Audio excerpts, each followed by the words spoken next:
little box.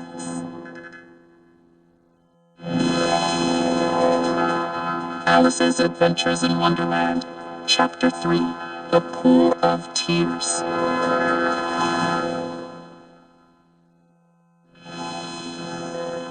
Things are getting stranger by the minute, Alice said as she kept growing. When she looked down, her feet were almost out of sight. Goodbye, feet, Alice said. I wonder who will put on your shoes and socks. I will be much too far away to help you. Then she began to worry. What if her feet wouldn't walk where she wanted to go? He must be nice to them. I'll give them a new pair of boots every Christmas.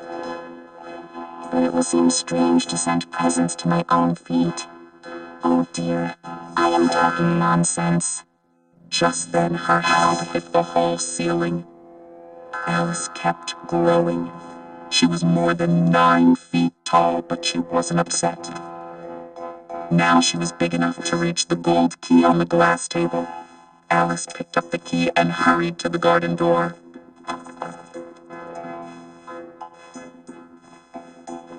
Poor Alice. She was so big. If she lay on her side, she could look into the garden with one eye. As for getting into the garden, that was harder than ever. Alice started to cry again. She tried scolding herself, but that only made her cry harder. Alice cried buckets of tears. A large pool formed around her, 4 inches deep and spreading halfway down the hall. After a while, Alice heard footsteps in the distance. She quickly wiped her eyes so she could see who was coming.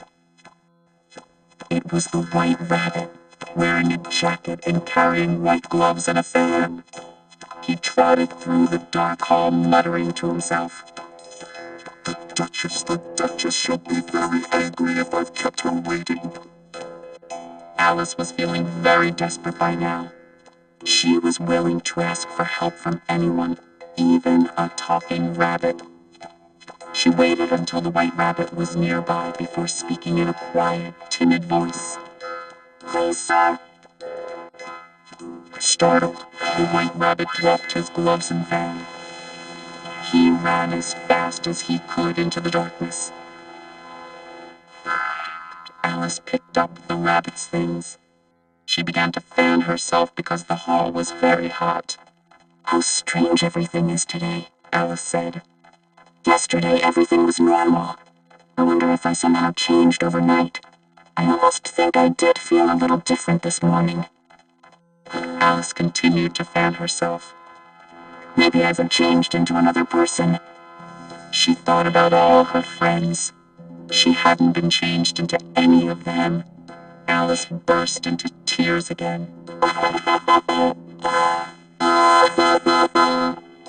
I wish Charlotte would look down this rabbit hole and call my name.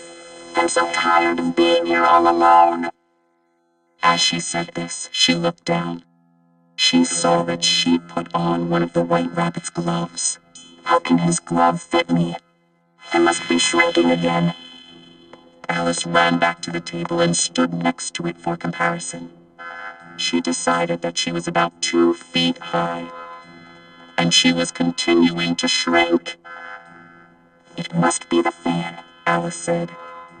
She dropped it to save herself from completely disappearing.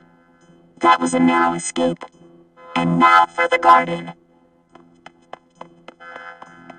Alice ran back to the garden door. But it was locked again, and she didn't have the key. She searched the hall and found the key on the glass table. How did the key get here? Alice looked up at it in despair. Things are worse than ever because I've never been this small before. Just as she said this, her foot slipped.